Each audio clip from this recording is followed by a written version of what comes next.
मंगलाचरण करते हैं। बहुसत्थ अर्थ जाने, संजम सम्मत शुद्ध तव यरणे, वंदिता आयरिये कसाय मलवज्जिदे शुद्धे। बोली श्री 1008 महावीर भगवान की जय।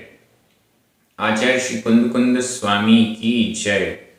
आचार्य गुरुवर श्री विद्यासागर जी समय सागर जी महाराज की जय। मुनि पुंगव श्री 108 सुधा सागर जी महाराज की जय। हम सभी बड़े सौभाग्यशाली हैं जो हमें अट्ठपाहुड़ जैसे महान ग्रंथ के अध्ययन का अवसर मिल रहा है। चौथा बोध प्रावृत चल रहा है। आचार्य कुंद स्वामी ने इस बोध प्रावृत को 11 अधिकारों में विभक्त किया है। तीसरा अधिकार जो कि प्रतिमा अधिकार है, इसकी गाथाएं चल रही हैं। आज हम क्रमशः 2 गाथाओं का अध्ययन करेंगे, गाथा क्रमांक 11 और 12। चलिए प्रारंभ करते हैं। गाथा क्रमांक 11। उच्चारण। जम जम चरदी चरदी शुद्ध चरणम अधदध शुद्ध चरणम। जाणई जाणई पिच्छेई पिच्छेई अध छ पिच्छेई। शुद्ध अधदध शुद्ध। सम्मत्तम अधमा पुरमा अधता पुरता सम्मत्तम शुद्ध सम्मत्तम। सा होई होई वंदनीया वंदनीया। णिग्गंथा अधग पुरगा णिग्गंथा। संजदा संजदा पडिमा पडिमा। जमचरदि शुद्ध चरणम जमचरदि शुद्ध चरणम। जाणई पिच्छेई शुद्ध सम्मत्तम जाणई पिच्छेई शुद्ध सम्मत्तम। सा होई वंदनीया सा होई वंदनीया। णिग्गंथा संजदा पडिमा णिग्गंथा संजदा पडिमा।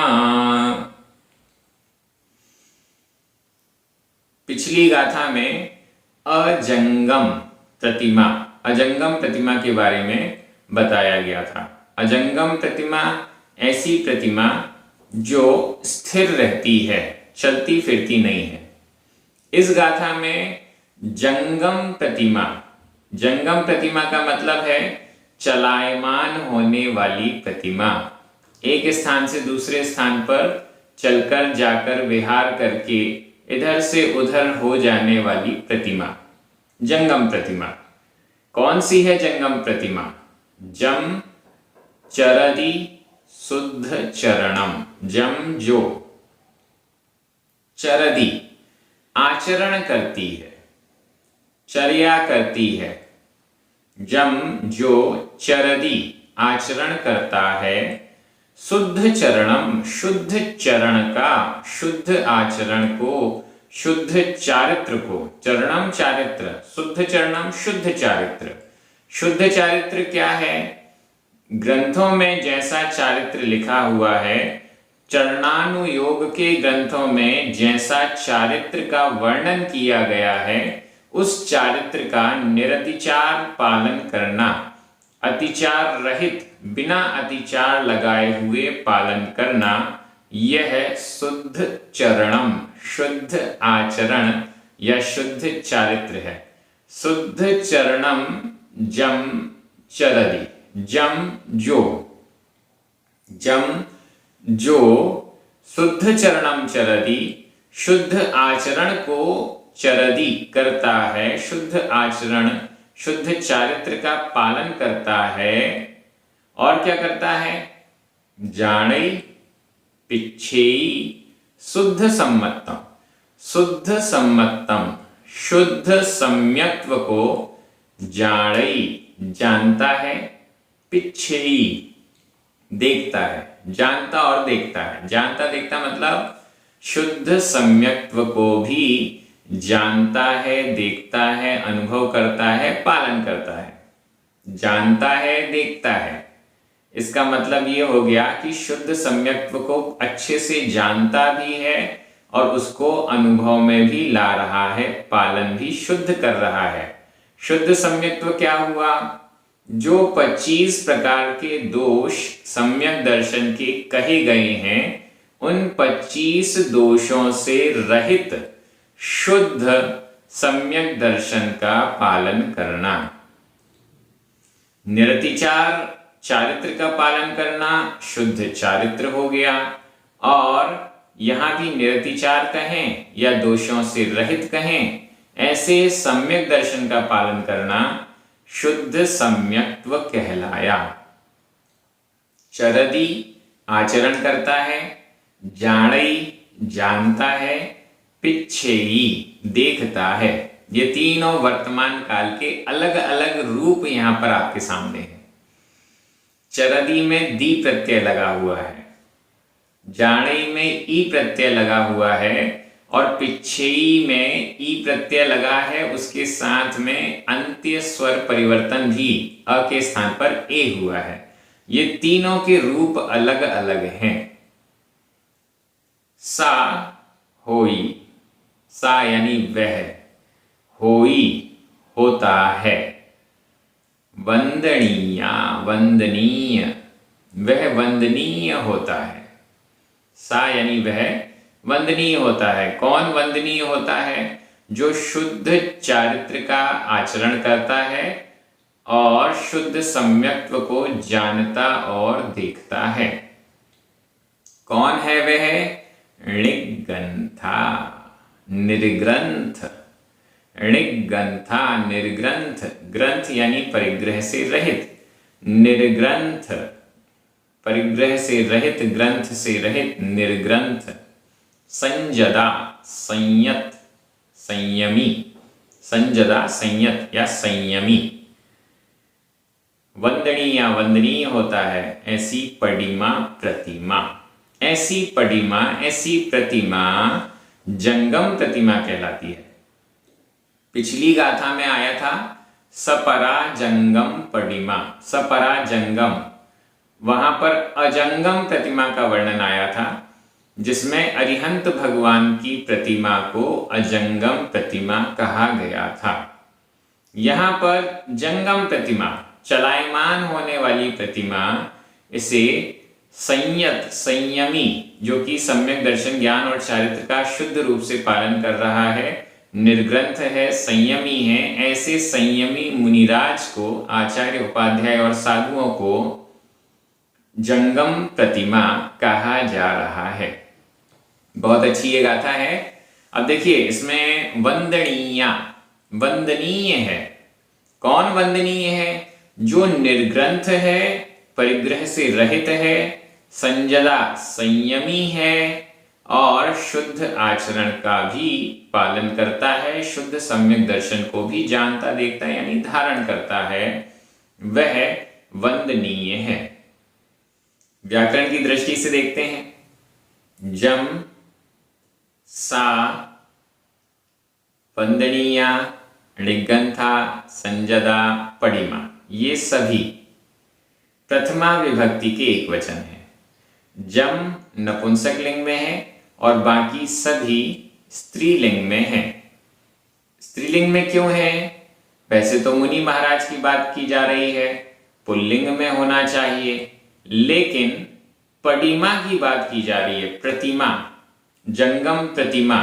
प्रतिमा शब्द स्त्रीलिंग में है, इसलिए बाकी सभी शब्द भी स्त्रीलिंग में हो गए। सा, वंदनीया, ऋग्गंथा, संजदा, ये सभी स्त्रीलिंग में हो गए। जम अकेला नपुंसक लिंग में रह गया, और वो शायद इसलिए रह गया क्योंकि जम का अर्थ क्योंकि भी लगाया जा सकता है। क्योंकि, क्योंकि जो ऐसा ऐसा आचरण करते हैं, तो इसलिए भी जम को हम अव्यय मान के क्योंकि अर्थ भी ले सकते हैं। और नहीं तो शुद्ध चरणम, इसका भी विशेषण बना के जम को हम नपुंसक लिंग में कर सकते हैं। जम को हम दोनों जगह सेट कर सकते हैं। शुद्ध चरणम का भी विशेषण बना सकते हैं, और नहीं तो प्रतिमा का विशेषण तो बनाया ही है। अगर प्रतिमा का विशेषण बना रहे हैं तो प्रथमा विभक्ति का एक वचन, और अगर शुद्ध चरणम का विशेषण बना रहे हैं तो द्वितीय विभक्ति का एक वचन, और यदि इसका अर्थ क्योंकि ऐसा कर दें तो यह अव्यय हो जाए। चरदी, जाड़ई, पिछेई, होई, ये चारों ही वर्तमान काल अन्य पुरुष एक वचन का क्रिया रूप है, और चारों में प्रत्यय भी, एक में दी प्रत्यय, बाकी में तीनों में ई प्रत्यय का प्रयोग हुआ है, और अंत्य स्वर परिवर्तन भी पिछेई में हुआ है। अलग अलग विकल्प जो प्राकृत में होते हैं वो आपको यहाँ एक ही गाथा में चारों विकल्प दिखाई दे रहे हैं। शुद्ध चरणम, शुद्ध सम्मतम, ये दोनों द्वितीया विभक्ति के एक वचन हैं। वंदनीया, यह विधि कृदंत का प्रयोग है, णीय प्रत्यय इसमें जुड़ा हुआ है। व्याकरण भी इसमें बहुत इजी है। और अब मैं हिंदी अर्थ कर रहा हूं, आपकी नजर प्राकृत शब्दों पर जानी चाहिए। ये एक माध्यम है जिससे ये पता चलता है कि आपने अर्थ अच्छे से समझा या नहीं समझा। जो शुद्ध चारित्र को आचरित करते हैं, धारण करते हैं, पालते हैं, पालता है, और शुद्ध सम्यक्त्व को जानता है, देखता है, वह निर्ग्रंथ, संयमी, जंगम प्रतिमा वंदनीय होती है। अब मैं अगली गाथा में चल रहा हूं। तीसरे नंबर की प्रतिमा जो कि व्युत्सर्ग प्रतिमा कही गई है, उसका स्वरूप 12 नंबर और 13 नंबर इन दोनों गाथाओं में आएगा। तो अभी 12 नंबर में कितना वर्णन आया है वो देखते हैं। उच्चारण: दंसण, दंसण, अनंत, अनंत, णाणम, णाणम, ये पूरा एक समासित पद है। दंसण, अनंत, णाणम, अनंत वीर्य, अनंत वीर्य, वा में बड़ी की मात्रा, रा में छोटी की मात्रा, अनंत वीर्य, अनंत सुखा, अधः का ख, अनंत सुखा य, सासय, सासय सुख, सासय सुख, अदेहा, अदेहा, मुक्का, आधा का पूरा का, मुक्का, कम्मठ, बंधेहिम, आधा मा पूरा मा, आधा टा और ठा, कम्मठ बंधेहिम। दंसण अनंतणाणम, दंसण अनंतणाणम, अनंत वीर्य अनंत सुखाय, अनंत वीर्य अनंत सुखाय, सासय सुख अदेहा, सासय सुख अदेहा, मुक्का कम्मठ बंधेहिम, मुक्का कम्मठ बंधेहिम। बड़ी सरल गाथा दिख रही है और इसका एक एक शब्द आपको समझ में आ रहा है। दंसण दर्शन, अनंत अनंत, णाणम ज्ञान, अनंत वीर्य अनंत वीर्य, अनंत सुख अनंत सुख, सासय सुख शाश्वत सुख, अदेहा देह से रहित अदेह, मुक्का मुक्त, कम अट्ठ बंदे ही 8 कर्मों के बंद से, मुक्का यानी मुक्त। हो गया, अर्थ हो गया। कितना सरल अर्थ है। अगर हम प्राकृत भाषा सीख लें तो ये गाथाएं 1 मिनट भी नहीं लगाएंगी और अपना रहस्य प्रकट कर देंगी।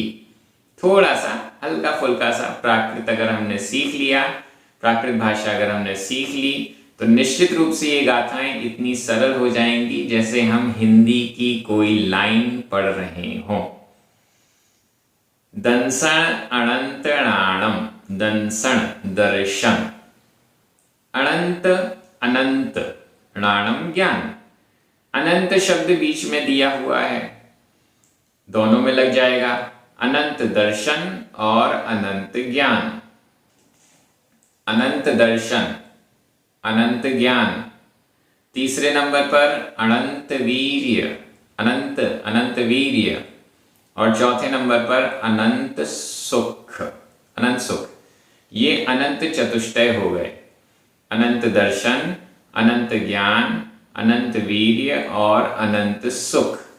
यानी और, इसके अलावा अन्य भी, क्योंकि यहाँ पर सिद्ध भगवान की चर्चा है, 8 कर्मों से मुक्त की चर्चा है, तो 4 अनंत तो है ही, अनंत चतुष्टय तो है ही, इसके अलावा भी अनंत गुण सिद्ध भगवानों में होते हैं।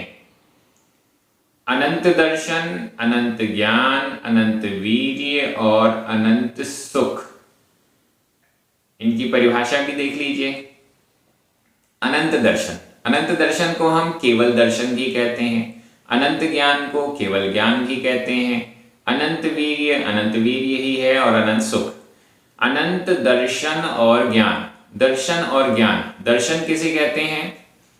सत्ता का अवलोकन, सत्ता यानी कोई भी पदार्थ है उसकी सत्ता, उसका अस्तित्व, उस अस्तित्व का ज्ञान होना, यह दर्शन कहलाता है। दर्शन के अलग अलग अर्थ हैं और अठपावड़ में ही हमने दर्शन के अलग अलग बहुत सारे अर्थ, सम्यक दर्शन भी ले लिया, दर्शन का मतलब द्रव्यलिंग बाह्य वेश भी ले लिया, और अब दर्शन का ये अर्थ दर्शन और ज्ञान वाला ये भी आ गया। तीनों अर्थ आपको अठपावड़ में अलग अलग जगह पर अलग अलग प्रकरण में मिलते गए। दंसण, दर्शन, सत्ता का अवलोकन, यह दर्शन कहलाता है। और ज्ञान, उसके बारे में, इस अवलोकन के बाद जो हम जानते हैं उसे ज्ञान कहते हैं। वैसे देखा जाए तो दर्शन और ज्ञान एक ही हैं, लेकिन जब हम सामान्य रूप से वस्तु का ग्रहण करते हैं, जानते हैं, तो उसे दर्शन कहा जाता है, उसे सत्ता का अवलोकन कहा जाता है। और जब उसके बारे में विशेष जानते हैं तो वह ज्ञान कहलाता है। हम सभी छद्मस्त हैं, ज्ञानावर्णी दर्शनावर्णी आदि कर्म हम सभी से बंधे हुए हैं। छद्मस्त जीव के दर्शन पहले होता है और अगले क्षण में ज्ञान होता है। दर्शन पूर्वक ज्ञान होता है। पहले हम सत्ता का अवलोकन करते हैं अपनी इंद्रियों के माध्यम से, जिस भी ज्ञान के माध्यम से, वह दर्शन, ज्ञान के माध्यम से नहीं, इंद्रियों के माध्यम से, जिसे हम दर्शन कहते हैं, चक्षु दर्शन, अचक्षु दर्शन, अवधि दर्शन। तो यह दर्शन हुआ, सत्ता का अवलोकन, सामान्य ग्रहण। और अगले क्षण ही हम ज्ञान करते हैं, विशेष ग्रहण करते हैं, विशेष जानते हैं उस सत्ता के बारे में जिसको हमने ग्रहण किया, वह ज्ञान कहलाता है। दर्शन हमने कब किया, ज्ञान कब किया, इसका भेद हमें समझ में नहीं आता, क्योंकि वो एक क्षणवर्ती है। एक क्षण में हमने क्या जाना, क्या देखा, यह समझ में नहीं आता है। वो तो जब एक साथ इकट्ठा होता है तब हमारे ज्ञान का विषय बनता है। इस दृष्टि से हम दर्शन और ज्ञान में डिफरेंशिएट नहीं कर पाते, अंतर नहीं जान पाते, दर्शन क्या है यह भी हम नहीं समझ पाते। केवली भगवान का जो अनंत दर्शन है, अनंत ज्ञान है, वह एक साथ होता है, क्योंकि उन्होंने ज्ञानावर्णी दर्शनावर्णी आदि कर्मों का नाश कर दिया है। तो उन्हें एक समय पहले दर्शन हो, अगले समय में ज्ञान हो, ऐसा नहीं होता। उनका दर्शन और ज्ञान एक साथ होता है, अनलिमिटेड होता है, क्योंकि अनंत है, अनलिमिटेड होता है। हमारा ज्ञान और दर्शन बहुत ज्यादा लिमिट में होता है, बहुत थोड़ा होता है। जितनी हमारी इंद्रियों की शक्तियां हैं, जितने हमारा क्षेपक्षम है, उतना ही हम जान पाते हैं। तो दर्शन और ज्ञान, अनंत दर्शन अनंत ज्ञान। दर्शनावर्णी कर्म के नाश होने से अनंत दर्शन प्रकट होता है, और ज्ञानावरणी कर्म का नाश होने से अनंत ज्ञान प्रकट होता है। अनंत दर्शन, अनंत ज्ञान, अनंत वीर्य, वीर्य का मतलब है शक्ति, सामर्थ्य, अनंत सामर्थ्य का होना। अनंत सामर्थ्य केवल ज्ञान है, पूरे चराचर को, पूरे तीन लोक में व्याप्त वस्तुओं को, अलोक में तीन लोक और अलोक सबको एक साथ जानते हैं। तो यह जानना तो केवल ज्ञान के द्वारा हुआ, लेकिन जानने की सामर्थ्य, शक्ति, यह वीर्य कहलाती है, अनंत वीर्य। हर चीज के लिए अनंत सुख है, उस सुख को भोगने की, उस सुख को अनुभव करने की शक्ति, वो वीर्य कहलाती है। ये सारी शक्तियां अनंत वीर्य की परिभाषा के अंतर्गत आती हैं।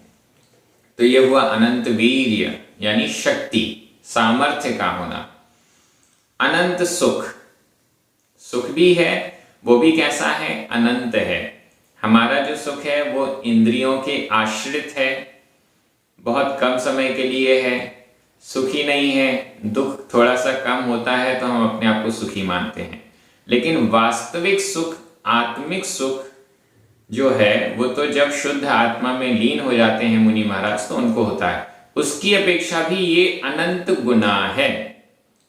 जिस भी व्यक्ति को हम सुखी मान रहे हैं, उन सारे तीन लोक में जितने भी जीव सुखी हैं उन सबको एक साथ कर लिया जाए और उन सभी के सुख, भूतकाल, भविष्यकाल और वर्तमान काल, तीनों कालों का इकट्ठा कर लिया जाए तो भी जितना सुख है उससे भी अनंत गुणा सुख सिद्धों को होता है। ये जो अनंत सुख है उससे भी अनंत गुना है।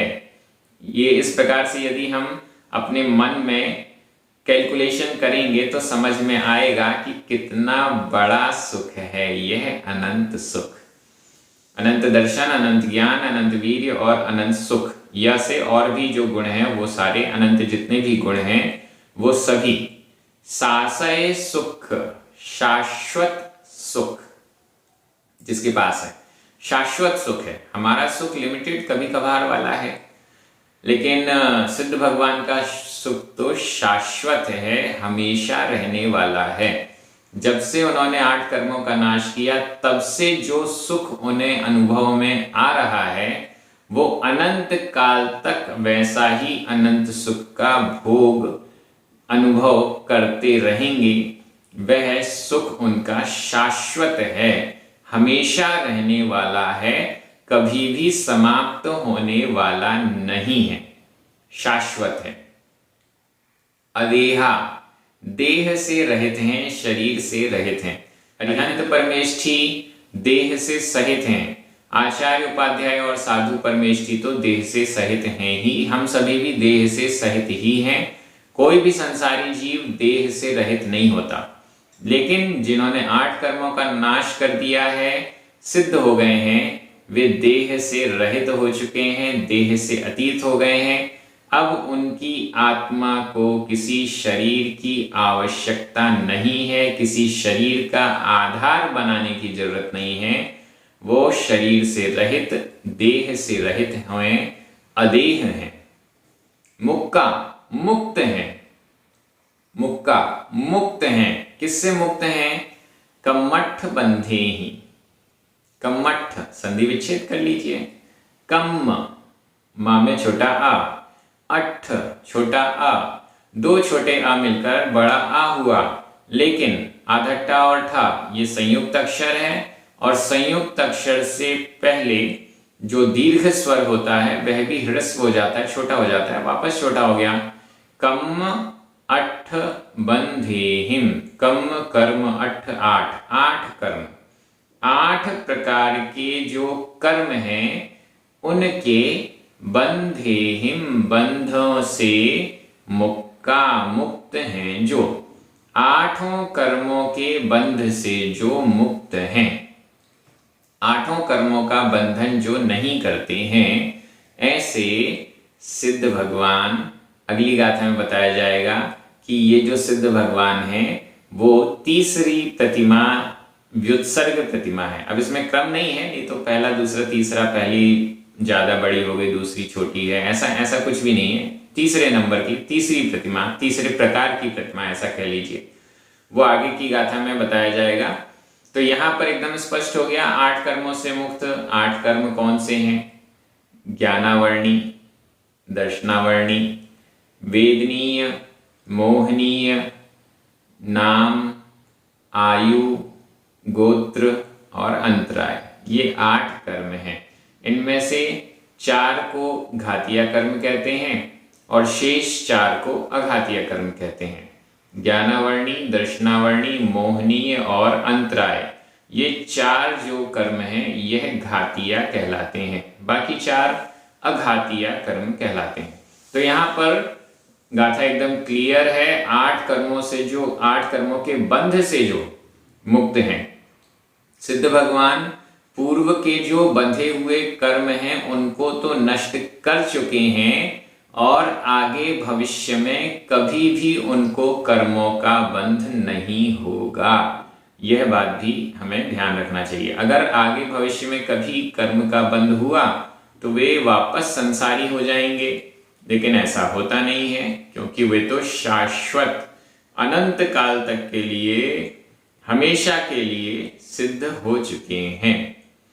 गाथा एकदम सरल है। व्याकरण की दृष्टि से देखते हैं। दंसण अनंतणाणम, अनंत वीर्य, अनंत सुखा, सासय सुख, अदेहा, मुक्का, इन सब में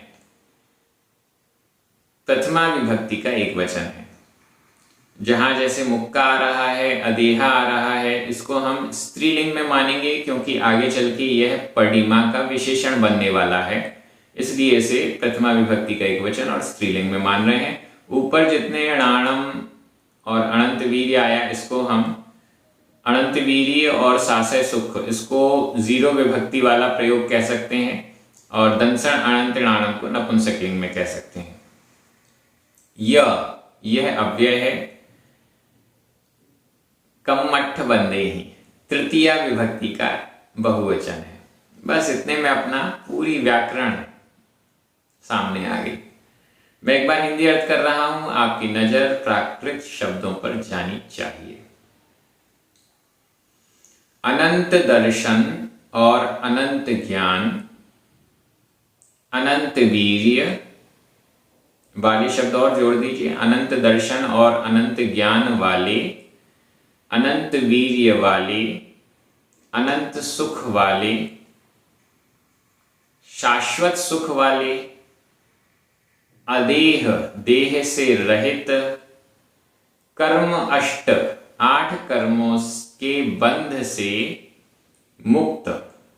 आगे इसमें आएगा कि ये जो हैं इन विशेषणों से सहित जो हैं ऐसे सिद्ध भगवान तीसरी प्रतिमा वाले कहलाते हैं, यानी व्युत्सर्ग प्रतिमा वाले कहलाते हैं। ये अगली गाथा में आएगा। कल के वीडियो में आप 13 नंबर गाथा का अर्थ समझ पाएंगे।